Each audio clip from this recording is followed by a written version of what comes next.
O título da nossa lição hoje é Deus é justo. Quando nós falamos de justiça, justiça é um dos grandes atributos de Deus, e Deus também tem outros atributos, mas a justiça é aquilo que podemos dizer a própria essência da forma como Deus lida conosco e relaciona também conosco. Obviamente que nós temos grandes dificuldades de podermos compreender de forma holística a justiça de Deus, porque a justiça de Deus vai muito mais além do que aquilo que é a nossa justiça. Ficamos sempre aquém para poder entendê-la, de discerni-la e de compreendê-la. Isto porque nós somos seres limitados, seres que têm falhas, e todas estas limitações e falhas fazem com que também fiquemos assim ofuscados na nossa compreensão da justiça. E também nós sabemos que nós próprios homens, a nossa justiça é uma justiça parcial, é uma justiça tendenciosa, é uma justiça que se baseia nos status sociais, no poder, na conjuntura que a pessoa advém, na cultura, no nível, no âmbito da sociabilidade da pessoa, etc, etc. Nós emitimos juízos e tendemos mais, enfim, a ser mais brandos, a ser mais coniventes com aqueles que têm influência, que têm um poder, que têm a autoridade, do que propriamente aqueles que estão numa situação de desvantagem, numa situação de dificuldade, numa situação de pobreza, etc, etc. Por isso, como nós encaramos a justiça, isto também é reflexo da justiça que nós vemos no mundo. Nós tendemos a ser muito parciais e muito tendenciosos, enfim, pelas sentenças, entre aspas, que vamos fazendo. A justiça humana é uma justiça débil, é uma justiça frágil, é uma justiça tendenciosa, é uma justiça que é formatada mais para favorecer os fortes, os poderosos, os influentes, os detentores do poder, do que propriamente aqueles que são fracos, que são humildes e que são pobres e que são destituídos.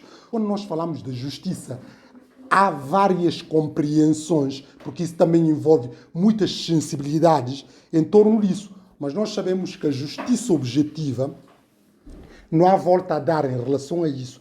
Por mais que possamos tentar ofuscar, ou por mais que sejamos limitados, há aquela bitola que nós não podemos fugir.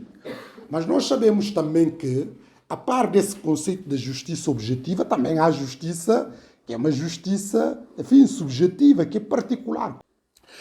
Mas antes de nós falarmos da justiça de Deus, nós precisamos saber o que é justiça. A definição típica que se dá à justiça, que atribuir à pessoa aquilo que essa pessoa mesmo merece, ser justo. Quando nós falamos, por exemplo, da justiça objetiva, é tratar todo mundo por igual. Mas há uma outra vertente de tratar o que é igual, igual, o que é desigual, desigual. Aí nós entramos no conceito de justiça distributiva. Quando falamos da justiça objetiva, é tratar todo mundo por igual. Por isso vocês veem aquela mulher tapada de cara, não quer saber quem é a pessoa, se a pessoa, enfim, é rico, ou é pobre, ou é estudado, ou não é estudado. A justiça não vê isso. Mas, do outro lado, não sejamos ingênuos, a justiça também vê. A justiça não é cega como se parece, é cega objetivamente. Dizem, as regras normalmente são genéricas e abstratas para todos. Mas, ao mesmo tempo, quando em um âmbito subjetivo, a justiça é aquele lenço que tem que tirar para ver quem é que está numa situação mais afortunada para poder, enfim, ser mais, enfim, cobrado e por aí fora. Mas isto, eu estou a falar já nesta dimensão da justiça, enfim, distributiva, que é uma justiça também subjetiva. Acima de tudo, tanto na justiça objetiva como subjetiva, há uma coisa, dar a cada um segundo aquilo que merece. Pronto. É dar a cada um aquilo que merece, para que cada um, quando, enfim, confrontar com aquela situação, para reconhecer aquilo foi assim, porque realmente tem que ser assim. Logo, a justiça também, por estes elementos que eu estou a falar, é preciso ter elementos suficientes para poder, enfim, emitir. E estes elementos têm que ser sedimentados em provas, não é boatos. Mas o ser humano é sempre tendencioso. Além de ser tendencioso, é parcial nas suas, enfim, sentenças que vai dando, etc, etc. Pronto. Mas isso tudo tem a ver com o cancro do pecado original. Mas Deus não atua assim. A justiça de Deus é uma justiça, como eu disse, que é justa porque é um dos atributos que o próprio Deus encarna, que o próprio Deus é. Deus é justo, é a essência de Deus. Deus é justo e não há nenhuma injustiça nele. Ora, se Deus é justo, tudo o que acontece que ele faz é justo. Ora, isto não quer dizer que nós podemos compreender a plenitude da justiça de Deus. Nós não conseguimos. Se lemos os epístolos romanos, o apóstolo Paulo lá, quando fala de ideia de justificação pela fé, a doutrina da justificação pela fé é uma doutrina, nós não conseguimos perceber isso. Não conseguimos perceber. A pessoa diz assim, nós defendemos a doutrina da eleição. Deus escolheu uns para a salvação e outros vão para a perdição. Como é que nós interligamos isso? E tentar encaixar como é que esses processos, Deus faz essa situação. Mas é a nossa limitação, nós não conseguimos perceber. E às vezes nós vemos as coisas próprias que acontecem na nossa vida e nós perguntamos, mas por que essa situação está a acontecer? Mas isso não tem a ver com falta de fé. Quer dizer, nós acreditamos que Deus é soberano. Mas às vezes nós procuramos tentar encaixar por que razão essas coisas acontecem. Ou, por exemplo, quando nós vemos o mundo, o aparente triunfo do mal sobre o bem, nós perguntamos, mas por que é que Deus deixa essas coisas assim? Quer dizer, faz-nos alguma confusão. Por que uns têm tanto, outros não têm nada, uns vêm de um contexto favorecido, outros não. Mas tudo tem um porquê. Um dia, quando chegarmos na presença de Deus, ficaremos a saber. Deus faz tudo e ordena tudo de forma justa, etc, etc. Por isso, o ser humano que vive na injustiça, que vive na maldade, que vive na ofensa deliberada, essa pessoa vai ter que arcar um dia perante Deus para poder, enfim, ser responsabilizado por atos de injustiça. Nós temos estado a estudar Jeremias. Este é um livro que mostra como é que Deus, enfim, traça o percurso do seu povo. E este percurso do seu povo, que é um percurso muito doloroso, que é um percurso de, enfim, sobressaltos, um percurso de incongruência do próprio povo, mas mesmo assim nós vemos que Deus não deixou cair aquela sua promessa, que é a promessa abrâmica de preservar o seu povo até ao fim. Rapidamente convido os irmãos a abrirem Jeremias capítulo 50. Nós centralizaremos mais nos versículos 11 e seguintes. Nós vemos aqui que o autor sagrado procura mostrar Babilônia, enfim, conquistou o povo de Deus. O povo de Deus sofreu cativeiro. O primeiro cativeiro foi a invasão síria. A Síria invadiu as 10 nações de norte. E, além de invadir essas 10 nações, conseguiram, enfim, fazer cativo essas 10 nações nos anos 727 a.C. Mas as outras tribos que estavam no sul, neste caso, eram poupados. Mas depois, os próprios babilônios, a partir dos anos 605 até 585, porque nós sabemos que o cativeiro babilônico teve fases, 3 grandes fases nessa sequência. Mas o último foi levado, o rei Ezequias, foi entre 587 a 585, foi levado para a Babilônia. Mas nós sabemos que este cativeiro havia um propósito de tentar moldar o povo de Deus para, enfim, encontrar o caminho certo. Ou seja, é uma forma de punição, é uma forma de disciplina, é uma forma de repreensão que Deus usou para fazer o seu povo voltar para o caminho certo. Aliás, como Deus faz conosco. Nós, quando nós, enfim, pecamos, nós arcamos as consequências dos nossos pecados. Nós não somos ilibados, nós não somos poupados das consequências dos nossos pecados. Mas isso não quer dizer que Deus não nos ama. Mas nós sentimos na carne aquilo que aprontamos. Pronto? E essas consequências, às vezes, podem ser dolorosas. Ou seja, Nós que somos filhos de Deus, e esse é um fundamento que nós defendemos, a garantia da nossa salvação. Quem é filho de Deus, ele sempre será filho de Deus. Aliás, às vezes até faz-me confusão quando nós vemos que as pessoas que dizem a pessoa por ser filho de Deus, deixar de ser filho de Deus. Isso não faz sentido. Aqueles que já são pais aqui sabem. A filiação, mesmo do ponto de vista de direito, uma vez sendo filho de uma pessoa, é filho dessa pessoa até o fim. Não se diz és filho. Filho, uma vez filho, é filho para toda a vida. Essa construção humana tem gênese próprio Deus. Porque a nossa justificação, não somos nós que justificamos, dizemos, nós somos justos diante de Deus. Não. É Deus que nos justifica, como diz a palavra de Deus em Romanos capítulo 5.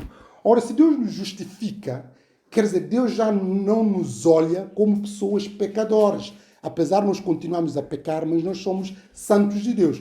Mas nós pagamos as consequências do nosso pecado. Isso é que é disciplina que Deus vai aplicar-nos. Depende das consequências dessas disciplinas, depende da graduação dos próprios pecados, porque, repara, os pecados têm graduação e as disciplinas, as consequências.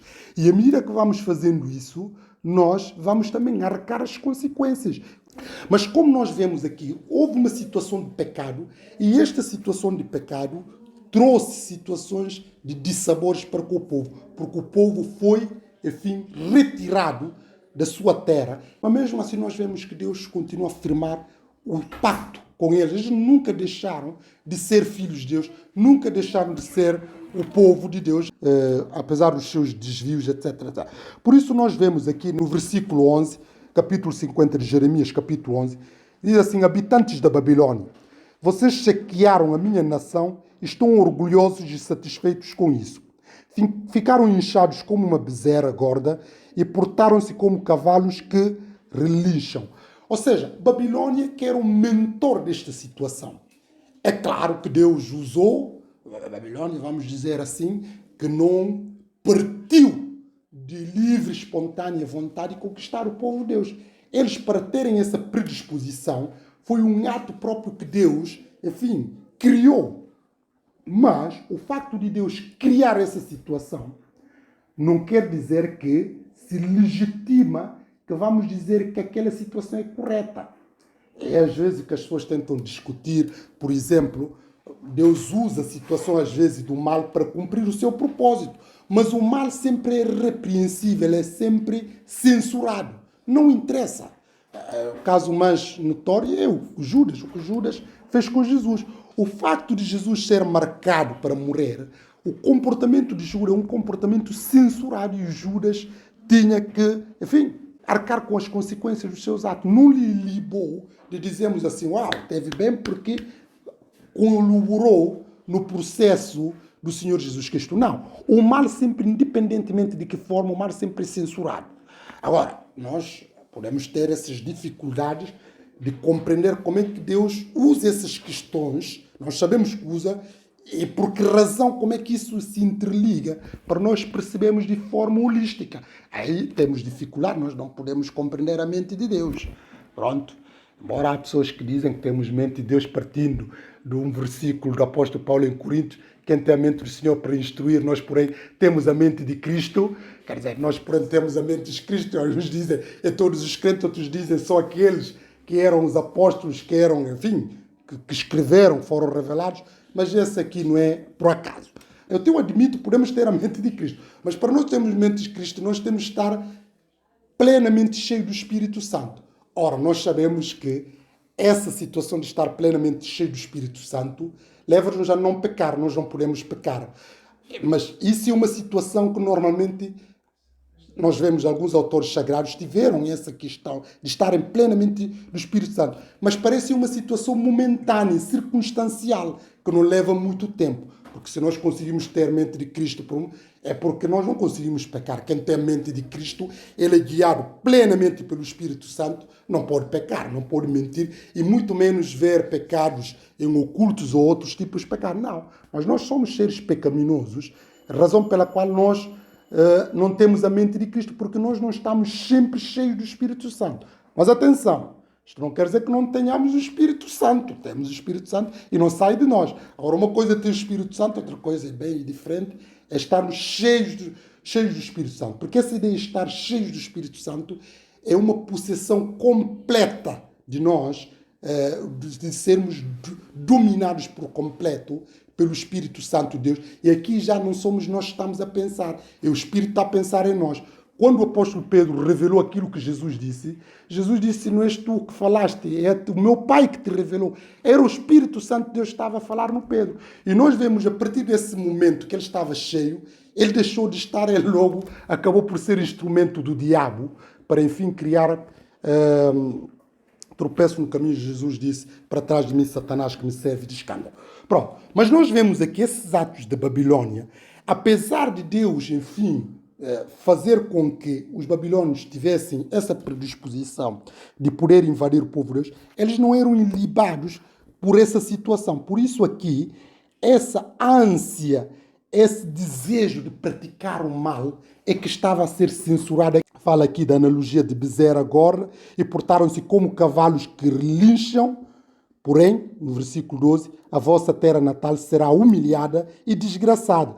A Babilônia será pequena entre todas as nações. Vocês sabem que a Babilônia era, enfim, mundo dos mundos, do antigo. Que era, enfim, a grande Babilônia. Aliás, essa é a figura que se ilustra no Apocalipse, a grande Babilônia, a Babilônia final dos tempos. O mundo que nós vivemos, o fim, esse caos, essa desregulação, esta ofensa deliberada, aquilo que é sagrado de Deus, é a Babilônia que nós estamos a viver. E essa Babilônia será destruída um dia. Mas nós vemos aqui, Babilônia será pequena entre todas as nações. Será como um deserto árido, sem água, por causa da minha ira. Ninguém habitará na Babilônia, cairá em ruínas, e quem por lá passar ficará impressionado com tais desgraças. Ou seja, nós vemos aqui a sentença. Se de um lado Deus tinha dado sentença contra o seu povo, agora aqui em relação a próprios babilônios. Depois ele fala no versículo 14, os archeiros preparem-se para atacar a Babilônia e cerquem-na de todos os lados. Atirem as vossas setas contra ela, porque pecou contra o Senhor. Da mesma forma que o povo de Deus pecou e foi objeto do castigo divino, Deus também aqui pune os babilônicos pelas malfeitorias que fizeram, da forma como saquearam. Aliás, como eles atacaram o povo de Deus, quase o mesmo método que Deus vai instruir as nações do norte para, enfim, fazer cumprir o seu propósito. E depois diz no versículo 15, façam ouvir o grito de guerra à volta dessa cidade. Eis que a Babilônia se entregou, os seus muros e torres cederam e foram deitados abaixo. E a vingança do Senhor contra os babilônicos, vinguem-se deles e tratem-nos como eles fizeram com outros. Ou seja, nós vemos aqui, eles vão ser vingados. O próprio Deus que veio vingar a Babilônia, eles vão pagar por aquilo que fizeram os outros. O que é que isso demonstra? Demonstra a justiça de Deus. Porque a justiça de Deus, como eu disse no início, por mais que nós não compreendemos, ela acaba sempre por acontecer. As pessoas que fazem mal ou que maquinam mal e põem esse mal em ação, cedo ou tarde eles vão pagar essas consequências. Mesmo até que não pagassem nesta vida, eles vão um dia acertar contas com Deus. Mas nós vemos aqui, são estes mesmos atos que Deus vai mostrar. No versículo 16, não os deixem semear os seus campos, nem fazer as suas colheitas. Todo estrangeiro que lá habitar terá medo do exército invasor e fugirá para o seu próprio país. Isso, contando no versículo 17, o povo de Israel tornou-se como ovelhas, perseguidas e espalhadas pelos leões. Ou seja, mostra aqui, enfim, a forma frágil que o povo de Deus, enfim, tornou ovelhas, mas ovelha que não tinha pastor neste caso, porque foi dispersa, foi conquistada e foi levada. Mas porquê? Nós vemos aqui os próprios perigos no versículo. Foram perseguidas, espalhadas pelos leões. Nós sabemos que leões não estão propriamente para fazer festinhas às ovelhas. Se encontrar é para fazer, mas para destruir. Pois primeiro foram devorados pelo rei da Síria. Este que eu estava a falar, primeiro cativeiro, foi cativeiro assírio em 725, que as 10 tribos caíram. Enfim, com as consequências posteriores que nós vemos, porque houve uma mistura. Os assírios apoderaram-se das mulheres judaicas e daí que vieram os samaritanos. Esta é a razão pela qual depois da vinda, depois deles voltarem, essa miscigenação do reino do norte, enfim, que deram o povo os samaritanos, que os judeus, os do sul, não reconheciam, havia essas rivalidades, etc, etc. Mas primeiro que caíram do cativeiro assírio, que Deus permitiu, foram o reino do norte, em 725. E depois, em seguida, o rei Nabucodonosor da Babilônia triturou os seus ossos. Ou seja, nós vemos aqui triturar, massacrar, quer dizer, fazer moer mesmo. E este aqui é já Judá. E depois, por isso, declara o Senhor Todo-Poderoso, Deus de Israel: vou castigar o rei Nabucodonosor e o seu país, tal como fiz com o rei da Síria. Nós sabemos as consequências que advêm do rei da Síria. Reconduzirei o povo de Israel ao seu país, comerão do fruto do Monte Carmelo e da região de Bassã, alimentar-se-ão sem restrição do fruto dos territórios de Efraim e Gileade. Essas são regiões que eram mais frutíferas, que tinham, enfim, que produziam, etc, etc. Ou seja, o castigo que Deus impunha ao seu povo já tinha cessado, porque Deus penaliza, mas é o mesmo Deus também cama e volta novamente a, enfim, dar aqueles que são bênçãos que são reservados aos seus filhos. O castigo não pode ser ad eterno, não pode ser perpétuo. Deus não castiga-nos para todo sempre, não. Deus castiga-nos, mas também, enfim, continua a usar a misericórdia conosco. Isso que nós vemos aqui. E depois, quando vier esse tempo, não se encontrará pecado em Israel, nem maldade em Judá, porque perdoarei esse povo a quem salvei a vida. Palavra do Senhor. Isso é resumindo e concluindo aquilo que nós vamos ver. O amor de Deus não dispersa. E este amor é amor filial. É aquilo que eu estava a dizer, em casos objetivos, aqueles que são pais nunca deixam de amar os filhos. Independentemente daquilo que os filhos são ou dos caminhos que os filhos, enfim, enveredarem, os pais continuam sempre, falando objetivamente, há sempre exceção, como sabem, toda regra há exceção humanamente. Mas com Deus não há essas regras, essa exceção. Aqueles que são filhos de Deus são eternamente filhos de Deus e Deus vai sempre, enfim, proporcionar-lhes momentos de, enfim, de bênçãos e, sobretudo, de trazê-los para aprisco e dar-lhes aquelas bem-aventuranças que Ele promete. Mas nós vemos, acima de tudo, isso é justiça de Deus. É justiça de Deus que opera em relação aos seus filhos, mas ao mesmo tempo também justiça para punir os malfeitores, aqueles que são pecadores. Sem mais delongas, vamos terminar por aqui. Que Deus realmente nos ajude a interiorizar esse conceito de justiça e também aplicar no nosso dia a dia, porque quem é filho de Deus não pode ser injusto. Mas nós sabemos que muitas vezes acabamos por ser injusto, quer seja premeditadamente, quer seja por ignorância. Mas que Deus nos ajude a sermos mais justos, porque quando nós praticamos a justiça, nós estamos a identificar plenamente com quem é o nosso Pai, porque Ele é justo e faz tudo com justiça. Deus não discrimina ninguém e Deus, enfim, abençoa, dá galardão àqueles que são fiéis e pune aqueles que são infiéis, aqueles que são injustos, porque Ele é, acima de tudo, é justo. Pronto, vamos terminar com uma palavra de oração.